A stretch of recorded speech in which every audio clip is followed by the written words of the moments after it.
Bonjour à toutes et bonjour à tous. Un nouvel épisode sur le pressé, un épisode très très intéressant. Nous sommes vendredi, demain samedi, il y a un gros match universitaire, un immanquable, faut absolument pas le rater. C'est LSU qui va affronter Florida State. Ben écoutez, ça tombe bien, je suis avec un spécialiste de l'université de LSU, Louisiana State. C'est Ryan qui tient le compte FR de LSU. Salut Ryan, ça va? Ça va, ça va. Salut tout le monde. Comment tu vas, Zappa? Je vais très bien. En plus, voilà, franchement, tu fais trop plaisir là avec ton petit maillot là, magnifique. Oui, on y est. Voilà, C'est important, il faut représenter. c'est ça. On représente impeccable la meilleure équipe du monde. Bon, peut-être pas de France. Ouais, de France, on peut le dire, hein. Voilà. C'est génial. Bon, allez, on laisse le foot de côté 5 minutes. Et puis, on va parler de football américain, notre vraie passion. Et on va parler de LSU. On va parler un petit peu des forces et des faiblesses de cette équipe. On va parler, bien entendu, du match qui a lieu demain. Je le répète, contre Florida State. C'est un immanquable. Mais on va commencer avec la question traditionnelle. Voilà, Ryan, c'est tu habites où et tu fais quoi dans la vie? Moi, je suis donc sur Paris. Sur Paris, je suis serveur dans un restaurant classique du 7e arrondissement. Donc, parfois, c'est un peu compliqué pour suivre les matchs, mais on se débrouille. Eh ouais, j'imagine. Ouais, tu travailles le soir surtout, c'est ça? C'est ça, le soir, et puis c'est surtout, malheureusement, les week-ends, quoi. C'est en Ah restauration. oui. Les gens, ils sortent le week-end pour aller au resto, donc c'est un peu nos journées les plus chargées de la semaine. Donc, parfois, c'est un peu compliqué. Eh ouais, tu peux pas leur dire on va mettre LSU sur l'écran géant dans le bar, ils vont dire quoi? C'est quoi ça? Non, vas-y, mets-nous PSG, je sais pas quoi. Eh ouais. Ah, c'est clair, surtout que bah, ici, malheureusement, en France, ça reste un sport de niche, tu vois. Et c'est pas le sport que les gens voient même quand ils parlent des États-Unis. Ils vont plus te parler de NBA avant de te parler de football américain, quoi. Eh ouais, eh ouais. Bon, ça viendra peut-être un jour. Écoute, déjà la communauté, elle commence à grandir, on le voit depuis quelques années, donc déjà ça fait plaisir. Allez, nickel. Donc je l'ai dit en introduction, tu tiens le compte français de LSU, donc je l'affiche à l'écran. Et puis évidemment, alors la plupart des gens qui vont regarder ce podcast le savent déjà, mais c'est toujours bon de le rappeler, tu participes également avec le site The Trick Play. Ouais, c'est ça. Donc, le site qui est sorti cette année, sur lequel, bah, je pense que tu le sais, on sort des profils de draft, mais il y aura aussi d'autres articles qui sortiront en cours de saison, qui réfèrent un petit peu du college football et de l'actualité du college football. Mais avant ça, ouais, c'était surtout un podcast entre amis, une bande de potes, où on a décidé de commencer à parler vraiment du college football, parce que justement, vous les gars, vous étiez là pour la NFL, tu vois, avec Touchdown Actu.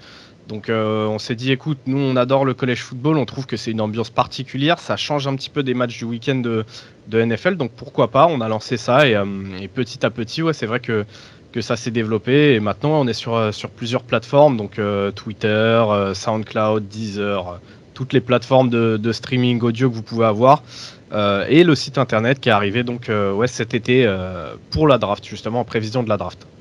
Ouais, ouais, c'est bien, ça se développe bien. Donc, ouais, il y a un site avec des articles, il y a évidemment des podcasts. D'ailleurs, en ce moment, c'est toute l'avant-saison.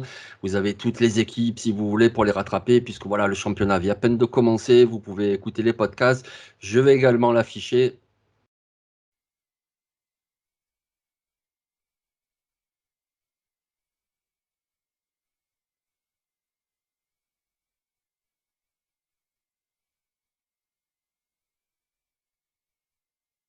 Gens le détestent, beaucoup de gens l'aiment aussi.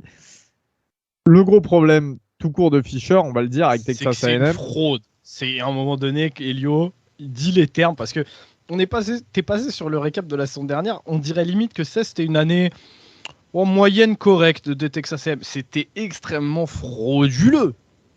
Elio, oh l'année oui, c'est dernière, chaud. C'est franchement, chaud. l'année de Texas A&M l'année dernière, t'es passé vite dessus. Donc, aujourd'hui, ben, forcément, on va parler de LSU. C'est quand même, voilà, une université incroyable pour le football universitaire. Je veux dire, alors déjà, LSU, c'est où? Bon, ben, c'est en Louisiane. C'est à la ville de Bâton Rouge. Bâton Rouge, ça se trouve à peu près à 150 km de la Nouvelle-Orléans. Voilà, c'est pour vous situer, c'est vraiment le sud du pays.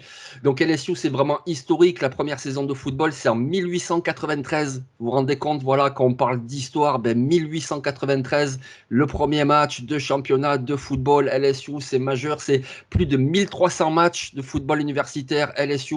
Sur les 1300, ans, il y a 830 victoires. Enfin, c'est vraiment une grosse institution, 4 titres de champion national. Et puis, je vais pas remonter des années en arrière, ne serait-ce que là, aujourd'hui, vous avez du Joe Burrow, Jamarchez, Patrick Peterson, Jamal Adams, Tredavious White, Daniel Hunter, Tyrann Mathieu, Devin White. Allez, bon, j'arrête là parce que les joueurs formés à LSU, il y en a énormément. C'est vraiment un programme majeur.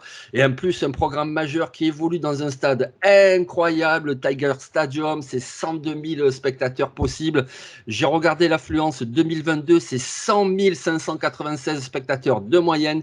Vous imaginez 100 000 spectateurs de moyenne, donc une ambiance extraordinaire. En plus, on le sait, il y a un super tailgate, c'est-à-dire l'avant-match. Voilà, tous les fans sont là aux abords du stade à boire des bières ou des choses sans alcool, à manger. Il y a des barbecues, il y a des activités. En gros, LSU, c'est vraiment un des 2-3 tailgates les plus réputés du pays. Donc voilà, le sportif, plus l'ambiance, plus l'histoire. LSU, c'est vraiment incroyable. Donc, ça m'étonne pas que tu sois tombé amoureux de cette université, mais quand même, dis-nous comment ça se fait que ce soit LSU et pas une autre équipe. Bah, j'ai envie de te dire, ça s'est fait un petit peu au moment où j'ai découvert le college football aussi, où j'ai commencé à vraiment suivre la NFL un petit peu plus sérieusement. Et je pense que tu le sais, mais à l'époque sur YouTube, il y avait la grosse mode des highlights, où en fait, tu avais des college football highlights et tout qui sortaient. Et personnellement, je passais mon temps à regarder ces vidéos-là de NFL highlights, Ray Lewis highlights. En fait, tu tombais de fil en aiguille sur d'autres vidéos. Et j'étais tombé sur des vidéos effectivement de college football. Et c'était l'époque en fait 2012-2013 où il y avait le LSU de Tyrann Mathieu qui détruisait tout sur son passage avec Odell Beckham. C'était ses premières années à LSU. Jarvis Landry qui était là aussi. Jeremy Hill, ancien running back des Patriots, qui était là-bas. Et en fait, je suis tombé amoureux de Tyrann Mathieu en particulier sur les vidéos. Parce qu'il était en college football, il était juste extraordinaire. Le mec, à tous les matchs, il te faisait une action de dingue. Et je me suis dit, bah écoute, je vais commencer peut-être à regarder un peu plus cette équipe en particulier. Donc j'ai cherché sur internet, j'ai trouvé LSU, j'ai adoré les maillots, j'ai adoré l'ambiance. Et en fait, bah, c'est grâce à Tyrann Mathieu qui, sur les highlights, m'a fait découvrir LSU. Et ensuite, bah, je te dis, j'ai commencé à suivre un petit peu plus sérieusement aussi. Au lieu de juste regarder des highlights, j'ai dit, je vais regarder un match, puis deux, puis trois. Et ça a démarré comme ça. Ouais, tu es tombé dedans après parce que, bah oui, voilà, c'est fabuleux par rapport à tout ce qu'on a dit, que ce soit le stade, que ce soit les joueurs extraordinaires. Oui, Tyrann Mathieu, mais quel joueur! Alors, quel joueur en NFL? Il fait plutôt une bonne carrière. Mais à LSU, c'était juste fantastique de voir ce petit bonhomme, si j'ose dire, parce qu'il n'est pas très grand, très imposant, mais qui mettait des hits de folie. Et c'était pas juste pour faire le spectacle, c'était des hits qui délogeaient les ballons, les force fumbles, il faisait des interceptions. En plus, voilà, il avait cette grinta, il communiquait ce truc-là. Donc, ouais, fabuleux. LSU est génial. Moi, je me rappelle, par exemple, allez, on va dire, il y a une dizaine d'années, surtout quand il y avait les confrontations Alabama-LSU, c'était incroyable. C'était souvent des petits scores, tout petits, parce que les deux défenses étaient extraordinaires. Mais alors, c'était des matchs avec une intensité, mais laisse tomber. Donc, ouais, LSU, c'est vraiment une université, moi, j'aime beaucoup. Bah, du coup, on va se pencher sur le LSU 2023. Et donc, bah, si tu veux bien, on va commencer par l'attaque. Et donc, bah, vas-y, fais-nous un petit topo sur l'attaque, un peu les forces, évidemment, et puis un petit peu peut-être ce qui manque, etc. Donc, allez, on est sur le LSU 2023 en attaque. Ça nous dit quoi?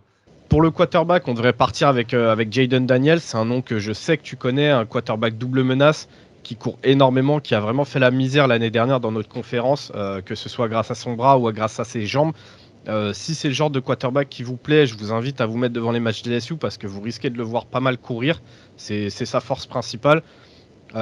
Pour les running backs, difficile de trouver un clair titulaire parce que tu le sais aussi, ça joue beaucoup par comité maintenant dans les grosses universités ou les grosses équipes de NFL. Ils aiment avoir plusieurs coureurs. Ça permet de faire relâcher la pression sur l'un ou sur l'autre quand on sent qu'il y a des petites blessures, une petite fatigue. Mais on a quand même 3-4 noms dans le comité de coureurs qui est intéressant à vous donner. C'est Josh Williams. C'était un petit peu le titulaire de l'année dernière, un petit peu le power back, celui qui a le plus pris de portée en termes statistiques, en nombre. Mais on a aussi Noah Cain, c'est un ancien running back de Penn State. Là aussi, tu sais, Zappa, que Penn State, c'est une grosse usine à running back. D'ailleurs, je crois que statistiquement, c'était lui qui détient le plus gros nombre de touchdowns parmi nos running backs l'année dernière. même s'il avait moins de portée. On a aussi John Emery, qui est un nom qui est un petit peu tombé en disgrâce ces dernières années, parce que c'est un ancien 5 étoiles qui est arrivé avec une énorme hype à LSU. Mais voilà, il a eu des petits soucis scolaires, des petits soucis extrasportifs qui font que il a jamais pu en fait mettre le pied sur le terrain et être vraiment ce titulaire numéro 1 installé que tu attends en recrutant un 5 étoiles. Là, pour une fois, avec l'arrivée de Brian Kelly, il a été très clair. Faut que scolairement, de manière scolaire plutôt, il assure partout. Pour l'instant, c'est fait. Donc, il est revenu avec l'équipe il y a 2 semaines. Je pense que c'est un nom qu'on risque de beaucoup voir pour sa dernière année parce que je crois qu'il est senior ou super senior. On a aussi un transfert de Notre-Dame. Notre-Dame, grosse aussi usine de running back. Logan Diggs, qui a déjà vu le terrain avec Notre-Dame, avec le Fighting Irish, qui est très très bon. C'est Brian Kelly qui l'avait recruté à l'époque. Donc là, il l'a refait venir. Ça montre, je pense, un vrai attachement à ce joueur. Donc pareil, je pense qu'on risque de le voir beaucoup cette année.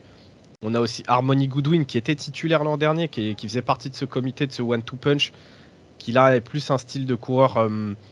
tu sais, ce home run hitter, c'est-à-dire c'est pas le plus puissant des running backs, mais c'est vraiment le ultra rapide, c'est un dragster, le mec. Il s'est blessé assez rapidement la saison dernière, mais de base, il était dans le one-two punch, donc pareil, je pense qu'on risque de le voir sur le terrain une fois de plus. D'accord, donc bah, oui, c'est pas mal alors du coup quand même, parce que et puis de ce que tu nous dis, ça va quand même beaucoup courir, parce que Jaden Daniels, voilà, tu l'as dit, c'est un double menace, il court très bien, il peut gagner des yards au sol, puis il y a un super comité. Effectivement, John Emery, j'étais un peu surpris de le voir encore dans la depth chart. Je dis, ah, il est encore là, lui, c'est vrai, je l'avais oublié, parce qu'effectivement, c'était une grosse recrue. Je me rappelle à l'époque, il y avait eu un gros recrutement comme ça de coureurs, il y avait aussi Davis Price, à mon avis, c'était la même cuvée, etc. Et il y avait John Emery, bah écoute, ouais, on lui souhaite d'éclater. Noah Kane, on l'a déjà vu. Au niveau du jeu au sol, ça devrait aller. Après, Jaden Daniels, oui, on le connaît. Moi, j'ai toujours en tête cette bombe qu'il avait lancée il y a 2 ans contre Oregon, un truc fantastique. Donc, il sait aussi lancer le ballon. Et donc, du coup, quand il va devoir lancer le ballon, ben, il va le lancer sur qui? Bah, là encore, tu le sais, LSU, on a sorti des receveurs au fil des ans. Ouf, oui. C'est pas pour rien si on est vu comme l'une des wide receiver U. Parfois sur les réseaux, vous pouvez voir WRU. C'est les facs entre elles qui se battent un petit peu pour qui est la meilleure fac pour assortir tel ou tel joueur. LSU a un certain pédigré là-dedans et je pense que ça va continuer, même si ça va un petit peu. En termes de star system, de star power, on n'est peut-être pas l'une des plus belles QV, mais sur le terrain, il y a vraiment du talent. On commence par le petit receveur de poche, Malik Neighbors. Il est arrivé sur la pointe des pieds, je crois que c'était en 2020, dans l'effectif d'Orgeron, où il y avait encore du Jamar Chase, il y avait encore, je crois, Jefferson qui était là, qui venait de partir pour la NFL. Donc Neighbors, il est vraiment arrivé sur la pointe des pieds. Mais là, on voit depuis 2 saisons que c'est en train de cliquer très très fort. L'année dernière, il fait une saison à milliards, si je te dis pas de bêtises. Donc voilà, Malik Neighbors, ça va vraiment être notre receveur numéro 1 cette année. Vous pouvez peut-être même cocher son nom parce qu'il y a de fortes chances qu'à la fin de l'année, il se présente pour la draft vu comment il performe. À ça, on a ajouté via un transfert Aaron Henderson, qui est un receveur qui était à Alabama. Bama, c'est pareil, c'est plus à prouver. Ils ont sorti aussi des très très jolis noms. Donc Aaron Henderson, je sais plus si c'était un 4 ou un 5 étoiles. On l'a récupéré sur le marché des transferts, si je puis dire, sur le portail des transferts. Pareil, c'est un nom qu'on devrait pas mal voir, je pense, vu le talent qu'il a. On a aussi Kieran Lacey, qui est un ancien receveur de Louisiana, des Raging Cajuns, qui pour le coup, lui, n'est pas un receveur de poche. Il a un gabarit assez longiligne, mais il est assez grand. Je crois qu'il fait 6'2 ou 6'3, donc c'est plus un gabarit un petit peu moderne de ce qu'on peut voir en NFL sur les receveurs. Il a eu un petit peu de mal l'an dernier à s'acclimater à la SEC, Zappa. Mais là, on voit depuis cette année, vraiment sur les camps, sur le spring game, il a de plus en plus la confiance de Jaden Daniels. Donc pareil, c'est peut-être un nom qui risque de popper un petit peu plus souvent dans vos fils d'actualité. Enfin, on a Brian Thomas qui du coup sera junior, donc un 3e année à la fac l'année prochaine. Lui, pour le coup, c'est ce qu'on peut appeler un receveur de possession. Costaud, il prend pas beaucoup de yards après réception, mais il est vraiment sûr, il a des mains qui sont très très sûres. Il fait partie des cibles qui souvent se font viser en red zone, justement grâce à ses mains. Enfin, pour mixer un peu le tout, on a aussi Chris Hilton Jr. Je tenais à te le dire, Zappa, parce que lui, c'est tout l'inverse de Brian Thomas. C'est-à-dire qu'il a des mains qui sont pas très sûres, mais c'est les speedsters qu'on voit en NFL. Tu vois, les Ted Ginn, ce genre de mecs-là qui sont pas sûrs. C'est-à-dire tu leur envoies la balle parce que les mecs sont tellement rapides qu'en fait, s'ils réceptionnent la balle, ça peut immédiatement devenir un TD. Mais pour ça, il faut qu'il réceptionne la balle. Chris Hilton, il a quelques petits soucis de drop. On l'a vu, ça va être sa première année en tant que vrai titulaire. L'année dernière, il s'est blessé. Mais c'est tellement une menace grâce à ses jambes que pareil, je suis obligé de t'en parler. Ok, d'accord. Ben écoute, ça a l'air quand même pas mal prometteur. Et tu vois, le premier avec lequel tu as commencé, c'est Malik Nabers. Alors, Malik Nabers, on le voit d'ores et déjà dans toutes les mock drafts, là, annoncé parfois premier tour, parfois deuxième, et je veux dire vraiment dans ce range-là. Alors, ok, on est d'accord, les mock drafts de septembre, ça n'a rien à voir avec ce qui se passera en avril prochain, mais ça veut déjà dire une chose, ça veut déjà dire que le gars, il est hyper talentueux. Il a annoncé comme tel, et effectivement, il a l'air d'avoir beaucoup de talent. Moi, une petite question par rapport à ce joueur, c'est plus un joueur qui dans le slot ou c'est plus un receveur extérieur? Moi, je pense, encore une fois, c'est que mon avis, hein, Zappa, je pense que son meilleur emplacement, si on voit une transition à NFL, ça serait plutôt dans le slot, parce que je te dis, il a un petit gabarit, tout ça. Il pourrait jouer à l'extérieur.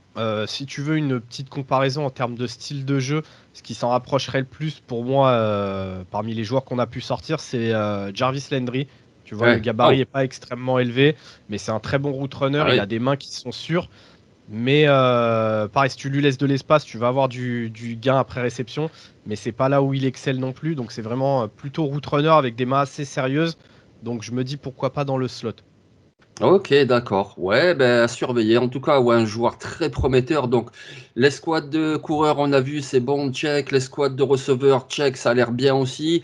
Et en Titan, il y a quelqu'un en Titan qui peut sortir du En, lot? taille, en tight end, qui peut sortir du lot, qui peut exploser. J'ai pas noté de nom vraiment plus l'un qu'un autre.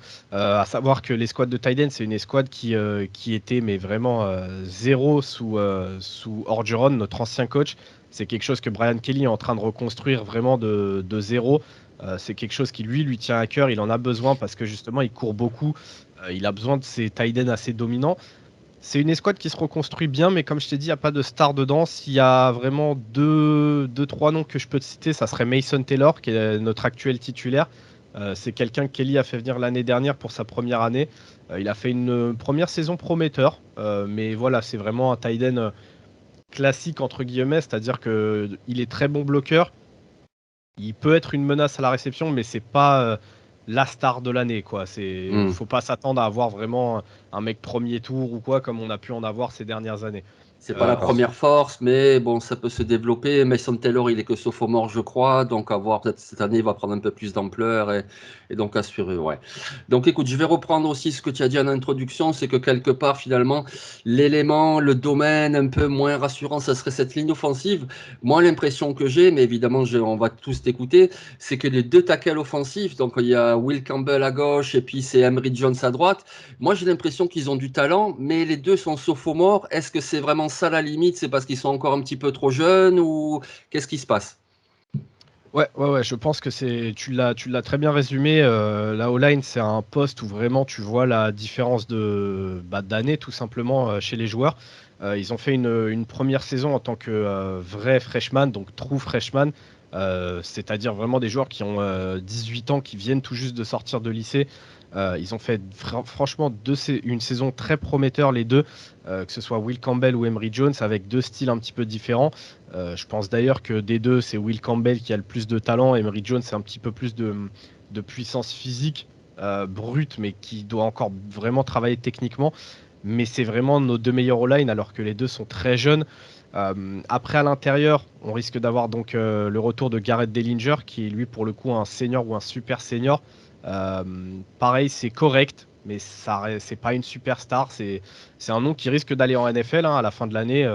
Tu sais, dans ces tours un petit peu intermédiaires, quatrième, cinquième, ce Hmm. qu'on aime bien sortir à LSU, c'est guards assez Ouais, puissants physiquement, mais qui comme sont Anthony pas Braftord cette année, pardon. exactement. Ça va vraiment être ce profil-là, mais donc pareil, c'est pas une superstar. Il va être solide, mais à côté de lui, il faut aussi l'entourer. Un nom qui m'intéresse, c'est Lance Heard.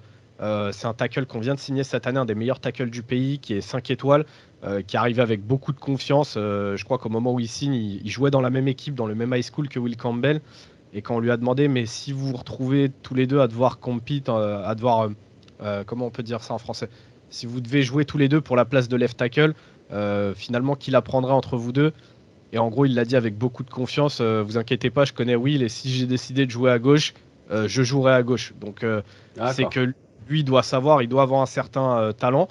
Je me dis que c'est potentiellement le genre de nom qu'on pourrait voir arriver parmi les titulaires en cours d'année, que ça soit tackle gauche ou tackle droit, mais qui pourrait peut-être faire décaler Jones en guard, là où il serait peut-être plus à l'aise, vu que c'est, comme je t'ai dit, techniquement un peu plus compliqué, mais qu'il est très puissant. Mais donc voilà, il reste encore une inconnue au poste de centre, où on ne sait pas trop qui va jouer centre. Donc je t'ai dit, cette ligne offensive, elle est prometteuse, mais c'est malheureusement la faiblesse de cette attaque, dans le sens où il y a encore des inconnus. Bon, ben, on va voir cette année déjà, ils vont se prendre une saison en SEC et puis ça peut que les faire progresser. Et puis bon, comme le reste a l'air de bien tenir la route, en plus, Brian Kelly, très très bon entraîneur. Donc du coup, bon, je pense que l'un dans l'autre, au niveau de l'attaque, ça va, on est plutôt tranquille du côté de LSU. On va passer en défense et là, je pense qu'on est aussi plutôt tranquille. Alors, on va y aller tranquillement avec les trois rideaux, la D-line, après les linebackers, après la secondary. Mais en introduction, déjà, voilà, pour les gens qui nous écoutent, qui nous regardent, il y a une pépite, il y a un phénomène. Il s'appelle Harold Perkins. On peut, à mon avis, commencer par lui d'ores et déjà.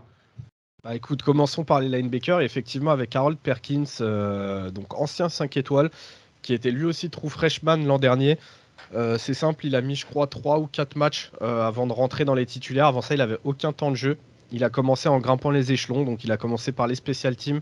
Et en fait, juste dans les special teams, le mec était tellement fort que petit à petit, il a commencé à avoir du temps de jeu.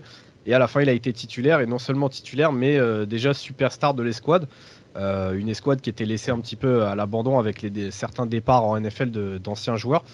Mais tu l'as dit, Zappa, Harold Perkins, c'est juste trop fort, que ça soit en couverture, en run-stop. On l'a vu même sur les pressions sur le QB, où il a déjà eu pas mal de sacs l'an dernier. Euh, il peut tout faire, en fait, Harold Perkins, à tel point que même un grand coach, comme tu l'as dit, comme Kelly, euh, s'est retrouvé à dire, en fait, le seul problème que j'ai avec Perkins, c'est que bah, je sais pas où le faire jouer. Et ouais, tu le mets à l'edge ou tu le mets au centre, tu le mets. Eh ouais, il peut faire les deux, donc du coup, et ouais. C'est ça, mais du coup, ça devient un problème de riche parce que bah, Hmm. faut que toi, tu articules aussi ta défense autour. Si tu le mets edge, faut que tu trouves quelqu'un d'autre à l'intérieur. Si tu le mets à l'intérieur, faut que tu trouves quelqu'un d'autre en edge. Donc, j'ai pas de souci sur le fait que Kelly va savoir l'utiliser. On l'a vu en fin de saison dernière. Mais ouais, c'est juste pour vous montrer à quel point le mec est fort, tout simplement. On parle quand même d'un linebacker intérieur, hein, Zappa, qui en high school était capable de suivre athlétiquement des receveurs de Louisiane. Et pareil, le vivier de Louisiane, c'est du Ouais. Texas plutôt. Qu'est-ce que je vous raconte du Texas? Encore mieux. C'est solide. Le football lycéen au Texas, c'est très solide. Ils suivaient des receveurs Ouais. en 1v1 quand même. D'accord, ouais, ouais, ouais. Laisse tomber, quoi. Ouais, Même le méga athlétiquement, athlète. Ah c'est ouais. ça. C'est ça. Donc vraiment, on a cette superstar et ça, il y a beaucoup d'équipes qui nous l'envient. Pour continuer sur le poste de linebacker, on a l'arrivée en transfert de Omar Speights, Hmm. qui est un super senior d'Oregon State que j'adore tout simplement. Je trouve vraiment qu'il y a possibilité pour lui, et on en avait parlé un petit peu Zappa, que cette saison, il performe au maximum de ses capacités parce que bah, Oregon State c'était sympa, mais malheureusement, il n'y a pas forcément autant de talent qu'il peut y en avoir en sec. Ça lui donne aussi une exposition différente avant la draft parce qu'il va vraiment affronter les meilleurs joueurs dans la meilleure conférence. Donc pareil, j'en attends beaucoup. Et pour terminer un peu sur cette escouade de linebacker, on a un nom qui était déjà là, qui est Greg Penn, qui a un linebacker assez fort sur le run support, mais qui a des vrais soucis de couverture. Donc pareil, c'est un nom qui risque de se présenter peut-être à la draft en fin de saison, mais vous attendez pas à le voir dans les premiers jours. Ça sera plutôt au jour 2, voire même au jour 3, parce qu'il faut vraiment travailler ce côté couverture. Mais sinon, c'est un beau bébé, très physique, très fort sur le jeu au sol. Et enfin, on a les deux frères Weeks, donc West et Witt, qui sont arrivés avec un an de différence. Avec, je crois, c'est West qui était à Virginia ou je sais plus où il y a 2 ans et qui avait transféré chez nous. Deux linebackers intérieurs qui sont assez athlétiques mais qui ont besoin encore de travailler un petit peu. C'est prometteur, mais je pense que si on les voit cette année, ce sera avec parcimonie et vraiment par petites touches. Mais il y a du potentiel. Il y a du potentiel, mais voilà, ça conclut un peu notre room de linebacker. Avec, je Ouais. pense, les titulaires, ce sera Perkins et Speights. Oui, bah c'est beau, hein. Franchement, c'est beau, hein. C'est Pardon. Ah ouais, c'est très beau comme linebacker. Moi, je m'en étouffe, tu vois. Franchement, oui, ça fait envie. Il y a plein d'équipes qui aimeraient avoir cette paire de linebacker. C'est incroyable, ouais, franchement. Et en plus, la chance qu'ils ont à LSU, c'est que ils vont aussi bénéficier d'un travail sur le premier rideau. Et le premier rideau, je vais te laisser un petit peu développer, mais moi, comme ça, d'ores et déjà, c'est l'intérieur de ce premier rideau qui me plaît beaucoup parce que Mason Smith, on l'avait vu, son année freshman, il avait été fantastique, gêné par une blessure l'année dernière. S'il revient cette année en bonne santé, ben voilà, c'est un gars, il est grand, il est puissant, il a tout ce qu'il faut pour être justement un futur premier tour de la draft. Et à ses côtés, vous allez venir quelqu'un qui sera un peu moins coté pour la NFL, mais qui est néanmoins un très bon joueur. C'est Mekhi Wingo, et ça me plaît beaucoup aussi. Je trouve que c'est un duo très complémentaire d'ailleurs. Cette D-line, vas-y, parle-nous un peu de cette D-line. Ah, du coup, tu as donné nos deux titulaires pour l'année prochaine, je pense. Donc, Mason Smith, tu l'as dit, monstre physique. Je crois que c'est un mec pareil qui émarge à 6'6, qui a été impressionnant sur son année freshman parce que de base, c'est un pur defensive tackle. Mais on a eu des problèmes en 2020, en 2021 plutôt, désolé, qui ont nécessité qu'il passe un moment edge. Il a perdu presque 40 pounds en cours de saison pour faire la transition et il a performé. Donc en fait, ça vous prouve déjà que le mec est impliqué et que peu importe l'équipe qui le draftera, bah, vous pouvez le faire jouer Tech 3, vous pouvez le faire jouer D-End en front 30. Il sera capable en fait de même changer physiquement pour ça. J'attends vraiment de le voir. C'est une menace sur le pass rush, c'est une menace sur le run stop. Il est impressionnant. Et ça, c'était seulement en année freshman parce que, comme tu l'as dit l'année dernière, on n'a pas pu le voir parce qu'il s'est blessé très rapidement. Il s'est fait les ligaments. Donc, en fait, le mec a pu encore progresser physiquement. Il a peut-être pu progresser techniquement, même en football IQ, vu qu'il ne pouvait pas voir le terrain. Il s'est peut-être concentré sur la vidéo, on ne sait pas. Donc, vraiment, j'ai beaucoup d'attentes. Je suis pressé de le voir. À côté de lui, tu nous as parlé de Mekhi Wingo, qui est lui un petit peu plus petit. C'est un undersize defensive tackle. Mais forcément, comme tous les undersize, il est hyper tonique, hyper explosif. Il joue plus techniquement, vu qu'il n'a pas forcément le physique. Et on l'a vu l'année dernière, il s'est retrouvé à être propulsé titulaire. Il a été vraiment extraordinaire. Il a su mettre la pression sur les quarterbacks. Il a su mettre la pression sur les running backs adverses. Donc vraiment, paire de defensive tackle hyper complémentaire. Je suis pressé de les voir l'un et l'autre. Pour faire tourner, on aura toujours Jacobian Guillory, qui est lui un gros bébé, vraiment bien rond, bien une bonne viande, tu vois, plus Tech 1, qui risque donc du coup d'être au centre et de peut-être faire tourner un petit peu les deux pour leur permettre de souffler. Peut-être plus le voir rentrer sur des situations de course, vu que comme je t'ai dit, c'est un gros bébé qui prend de la place. Et pareil, pour faire partie de cette rotation, Brian Kelly a fait venir quelques transferts. Pêle-mêle, je vous donne les noms. On a Jordan Jefferson, qui est un senior de West Virginia. Il est expérimenté. Il a fait 3 sacs l'an dernier. Il a déjà, je crois, 3 saisons en tant que titulaire à West Virginia. On a aussi Paris Shand, qui nous vient d'Arizona. Pareil, il a fait 5 sacs en 3 ans en étant dans la rotation aussi d'Arizona. C'est pas pire, comme je vous dis, ça va tourner. Et enfin, on a Jalen Lee, qui est un transfert des Florida Gators. Un petit peu comme Jacobian Guillory, c'est un gros nose tackle très balèze qui risque de prendre de la place. Mais pareil, ces 3 noms-là, je pense qu'ils feront partie d'une certaine rotation. Ça fera tourner un peu sur les DT. Donc, c'est des noms que vous risquez de voir.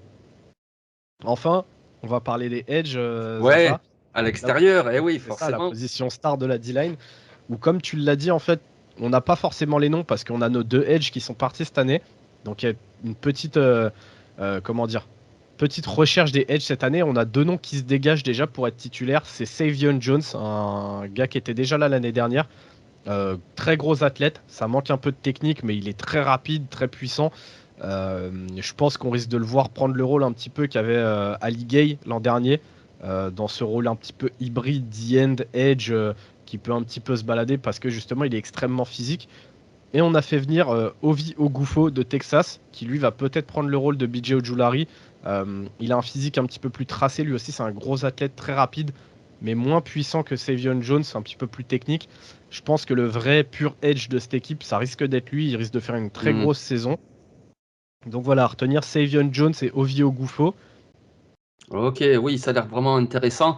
Et moi, quand je regarde la depth chart de LSU, justement, je vois plutôt Savion Jones comme un D-end et Ovi Ogufo qui est marqué comme un jack. Donc, c'est-à-dire plus ce rôle du edge, plus fluide, plus rapide. Donc, un plus costaud, un peu plus edge setter, et puis l'autre un peu plus dans l'agression constante. Ouais, du QB. Comme c'est Ouais. pour ça que je t'ai donné les noms de Ali Hmm. Gay et de BJ Oui. Ojulari parce que je sais que ça te parle, tu vois. Oui, oui, qui avait justement chacun un rôle bien défini, enfin bien défini. Les deux vont défendre la course et les deux vont mettre la pression, mais il y en a un peu plus spécialisés dans un domaine et dans C'est l'autre. ça. Et ça se fait souvent de toute façon au football américain, que ce soit à l'université ou en NFL, tu as souvent comme ça d'un côté un bon gros edge setter et puis de l'autre côté un gars plus fluide qui va dans l'agression. Donc ouais, ça me paraît très complémentaire. Écoute, ben ouais, merci parce que je les connaissais pas du tout tous les deux, donc je connaissais plus à l'intérieur. Ben ouais, ça me paraît très solide quand même. Donc là, on a parlé du front seven, c'est quand même extraordinaire. Alors tout à l'heure, quand on parlait des receveurs, tu nous parlais de wide receiver U, mais bon, souvent LSU, il y a aussi le débat. Est-ce que c'est DBU? Donc il y a la dispute avec Florida ou Ohio State, mais DBU, oui, parce que ils ont tellement sorti. Tu vois, tu parlais de Tyrann Mathieu, mais tous les Patrick Peterson, très récemment Derek Stingley, etc. Mais là, du coup, moi, quand je regarde cette depth chart, à part Major Burns, qui est un nom comme ça qui me parle, mais sinon, les autres, je les connais pas du tout. Je vois qu'il y a un freshman, je vois que vous avez fait venir un transfert, enfin deux transferts même. Donc, ben, dis-nous un petit peu cette secondary, là, c'en est où ce DBU? Ah, écoute, comme l'an dernier, là, pour l'instant, Brian Kelly, il bosse beaucoup avec les transferts plus qu'autre chose. C'était le cas l'année dernière. On a vu qu'il s'était pas trop mal débrouillé là-dessus. Je pense qu'il attend vraiment que voilà, c'est les gars qu'il a commencé à recruter arrivent à maturité. Mais ça se reconstruit plutôt pas mal. Et comme l'an dernier, en fait, on risque de beaucoup passer par les transferts. Et notamment deux qui sont très importants, qui sont Denver Harris, qui est un transfert de Texas A&M, qui pareil a eu pas mal de soucis extrasportifs et qui à cause de ça, s'est fait virer d'ailleurs de Texas A&M. Moi, j'ai confiance dans le sens où Brian Kelly, c'est quelqu'un de sérieux, qui met l'éducation vraiment au devant du football et qui est très clair avec ses joueurs. Donc, je pense que si Denver Harris a accepté de transférer chez nous, il y a aussi des garanties, tu vois, sur ce qu'il va faire. Maintenant, on n'est pas dans la tête des joueurs, on les connaît, hein, les garanties, c'est bien beau, mais en cours de saison, j'espère juste qu'il fera pas de dinguerie, pour ainsi dire. Mais sinon, voilà, on parle quand même d'un 5 étoiles qui arrive au poste de cornerback, ça peut faire la différence. On a Deuce Chestnut, que moi j'adore, qui était cornerback à Syracuse cette année. On a vu que Syracuse, ça a vraiment très très bien travaillé en défense cette année. Donc il risque d'être le cornerback numéro 2. Et après, bah, comme tu l'as dit, c'est jeune et il faut trouver quoi. Donc on a Zay Alexander, je vous donne les noms pêle-mêle, hein. On a Zay Alexander qui a déjà vu le terrain ces dernières années, qui a déjà une ligne de stats assez intéressante, mais on ne sait pas encore où est-ce qu'il va jouer. Plutôt sur l'extérieur, plutôt dans le slot, on ne sait pas trop. On a la Terrence Welsh, qui est une recrue de Kelly de donc l'année dernière, qui sera sophomore cette saison. C'est le genre de cornerback qu'on aime bien maintenant, moderne, à 6'2, assez élancé, assez grand, donc Ouais. plus sur l'extérieur. J'ai pu le voir un petit peu pendant le Spring Game. Il avait déjà pas mal de temps de jeu, donc je pense qu'il va être dans la rotation. Il a des longs bras. Il n'a pas encore cet instinct de tueur pour aller chercher les ballons et intercepter. Mais par contre, il est vraiment infernal sur les passes défendues parce que justement, il a un gros gabarit, il a des longs bras. Donc en fait, même quand tu penses que la réception est faite, tu viens voir sa petite mimine qui vient et qui vient chasser le ballon. C'est intéressant, c'est un petit de Louisiane. Donc pareil, je pense qu'il va avoir peut-être un petit peu de temps de jeu dans la rotation. Cette année, on a signé Javion Toviano, qui était un très très gros nom du Texas, qui était sur les plaquettes de Texas AM. Il était 4 étoiles, mais un très très haut 4 étoiles. Pareil, déjà prêt physiquement, intelligent, il a déjà un QI football élevé. Kelly, sait pas encore d'ailleurs s'il va le faire jouer plus corner ou plus safety.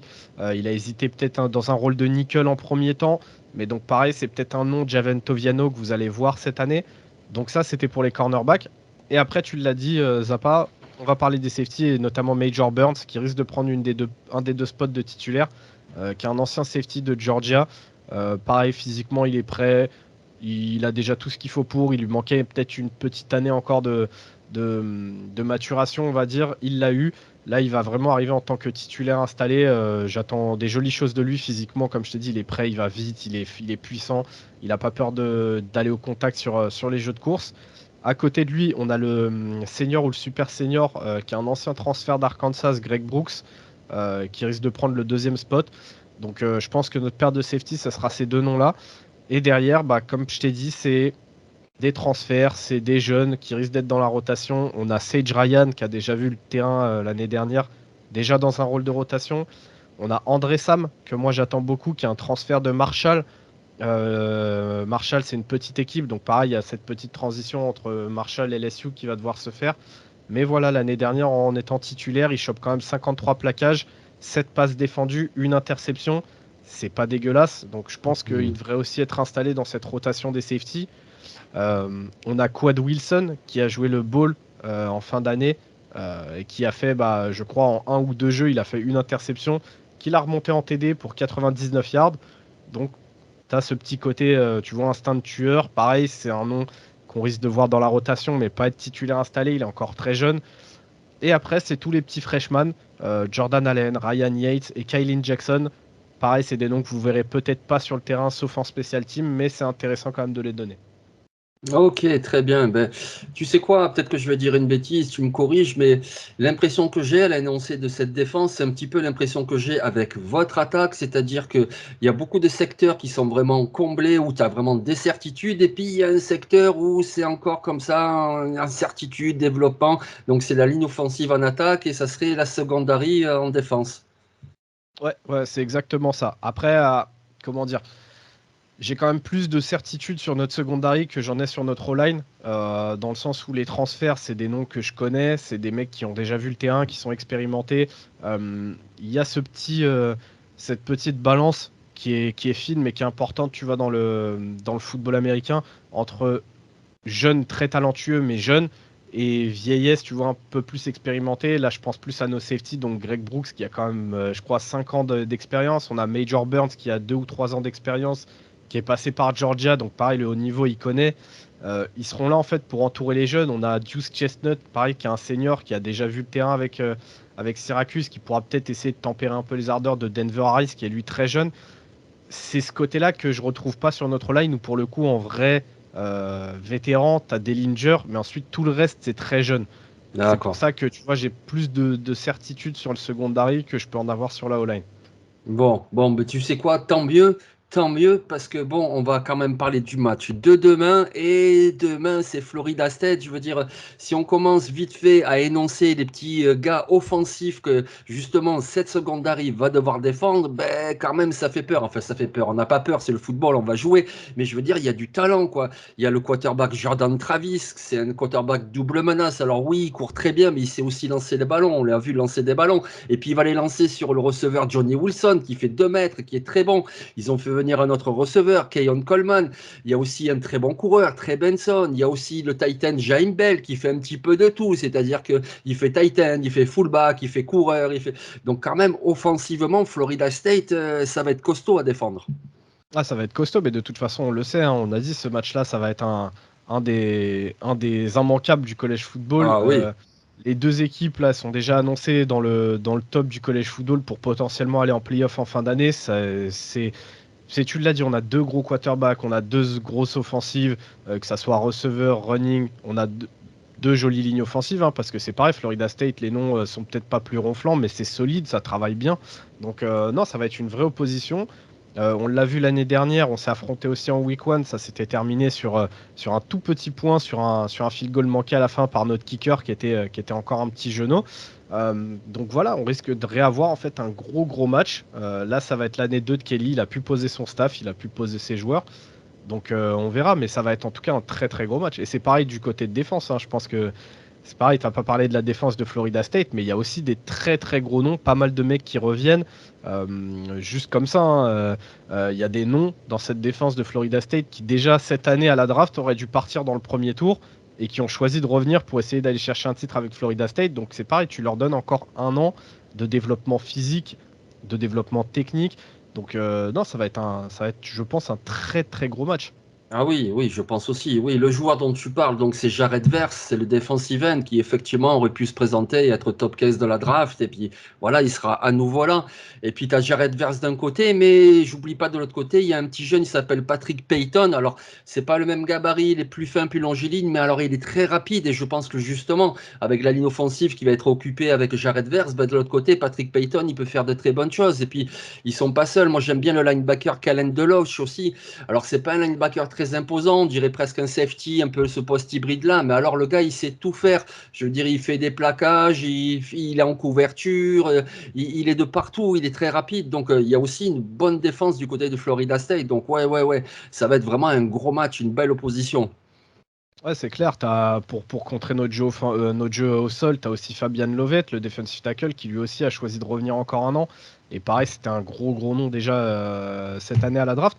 Donc non, ça va être intéressant. Surtout que là, l'année dernière, on bénéficiait de quelque chose. C'était la surprise. Personne ne savait comment Brian Kelly allait jouer c'était le tout premier match de Brian Kelly à LSU. Donc tu avais encore ce petit côté surprise. Là, ils le connaissent, ils connaissent aussi Jaden Daniels. Peut-être que Daniels pourra pas aussi bien courir cette année parce qu'ils auront justement pu voir les images de l'année dernière. Donc, ouais, non, très grosse opposition. Et je pense que là, c'est vraiment les détails qui vont jouer sur quelle équipe est déjà prête, quoi.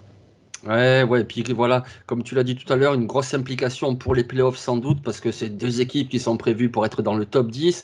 Les playoffs, il faut être dans le top 4. Et voilà, ce match, forcément, le vainqueur, il prendra un petit ascendant. Le perdant, bah, il n'aura pas tout perdu. Évidemment, la saison sera encore longue, c'est le premier match. Mais quand même, bon, voilà, c'est un match très important. Et donc voilà, les amis, il ne faut pas rater ça. Un match qui se passe sur terrain neutre, d'ailleurs, à Orlando. Et ça devrait être, voilà, un méga match.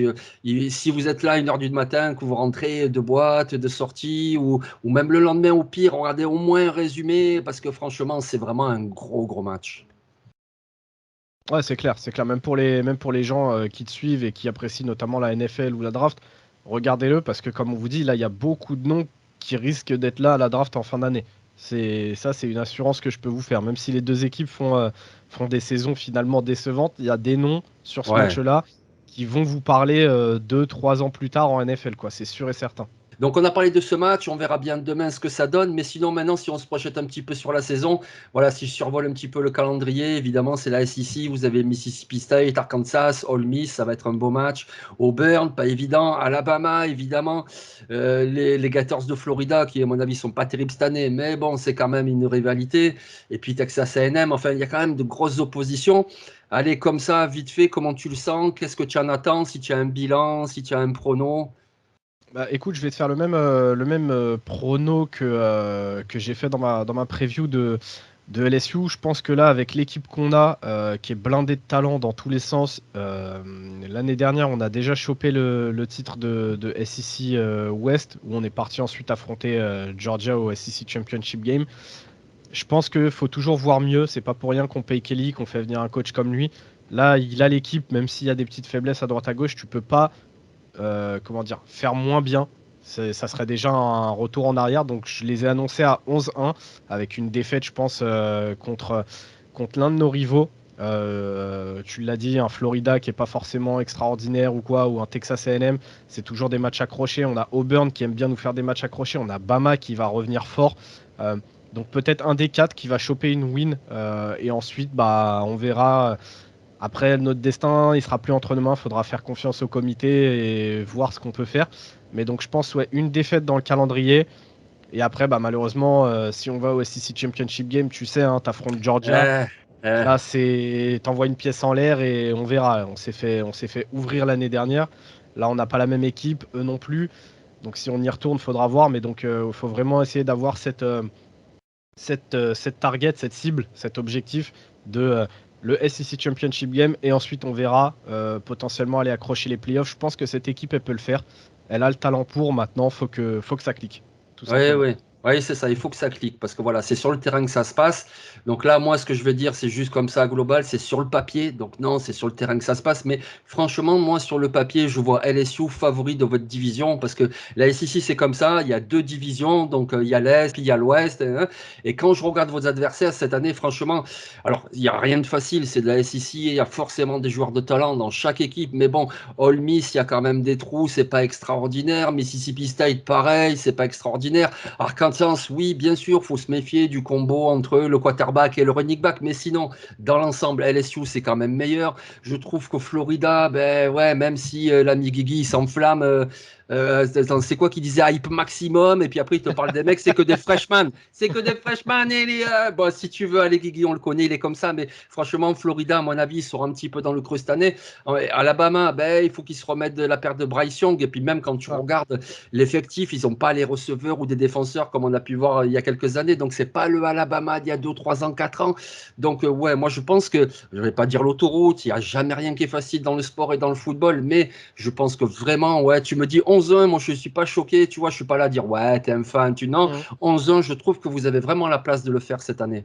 C'est ça. Et puis, comme je te dis, là, c'est l'objectif. On a une petite fenêtre, vu l'effectif qu'on a de 2 ans, 3 ans avant que tu aies d'autres monstres qui se reconstruisent comme Bama, Florida ou quoi. C'est ouais, ta cible, ta target, elle est là. Tu as 2 ans. Il faut que tu y arrives. Donc là, c'est un travail qui est perpétuel et donc il faut continuer. L'année dernière, c'était bien. Il faut essayer de faire un petit peu mieux cette année. Et la vraie target, pour moi, ce sera l'année prochaine avec l'arrivée de Nussmeier. Mais ça, c'est une autre histoire. On en reparlera, mais faut essayer en tout cas de faire notre maximum déjà cette année parce qu'on a un très joli effectif et tu as beaucoup de coachs, je pense, qui aimeraient avoir cet effectif-là, quoi. Ouais, ben c'est cool. Ben, tu sais quoi, en tout cas, on te le souhaite, hein. En tout cas, on te le souhaite, hein. Comme il nous dit Paga. Et voilà. Exactement.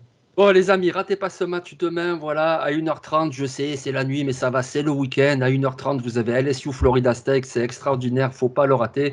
Et puis, si vous arrivez, si malheureusement vous le ratez, ben, vous irez sur le compte Twitter de Ryan, vous regardez un petit peu tout ce qu'il vous fera comme récap de ce match. Et puis, il y aura sans doute un retour aussi sur The Trick Sur The Play. Trick Donc, Play, bien sûr. Bien sûr, c'est ce que voilà. j'allais dire. Au pire, si vous m'avez pas moi, il y aura The Trick Play, on fera une review, on fera ce qu'il faut. Donc vous inquiétez pas, comme on vous a dit, c'est un gros match. De toute façon, même vous, je pense que vous allez en parler après sur vos podcasts, Ah, que ben ce oui. soit toi ou Victor, donc Victor Rouillet. Je pense que vu l'opposition, vous pouvez suivre nos comptes, vous inquiétez pas, il y aura un retour. Voilà, exactement. Bon, ben écoute, merci beaucoup, Ryan. Franchement, c'était très sympa. Merci à toi pour l'invitation. Bon, et nous, les amis, ben, pareil, on se retrouve vendredi prochain et pareil, on abordera un match, une fac et puis avec un spécialiste de cette université. Allez, ciao. Ciao tout le monde. Ben, nickel. Ah, nickel. Après, je sais pas, on est combien au chrono? Je pense que j'ai été trop long sur.